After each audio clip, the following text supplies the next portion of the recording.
Russia Ukraine యుద్ధం ముదిరి పాకాన పట్టం కాదు, పతాక స్థాయికి చేరి ఇప్పుడు అది ఎలా ఆపాలి అన్నటువంటిది తేలకుండా ఉంది. ఓ పక్కన రష్యాకి యుద్ధం ఆపాలని ఉంది, ఉక్రెయిన్కి యుద్ధం ఆపాలని ఉంది. కాబట్టి రష్యా కోరుకునేటువంటిది తాము ఆక్రమించుకున్న ప్రదేశాలను వదిలేయాలి, ఉక్రెయిన్ కోరుకునేటువంటిది రష్యా ఆక్రమించుకున్న ప్రదేశాలు తమకు వదిలేయాలని.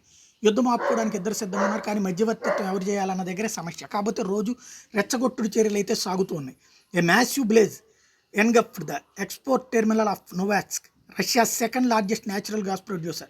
The Russian port has been evacuated and there are no casualties in the incident yet.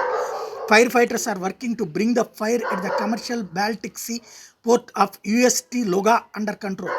The cause of the fire is yet to be ascertained, but as per RT News, residents of nearby towns heard the sound of UAVs preceding the explosion. ఇది ఏదైతే Russia లోపల ఉన్నటువంటి ప్రదేశంలో తాజాగా gas terminal ధ్వంసమైంది, natural gas terminal.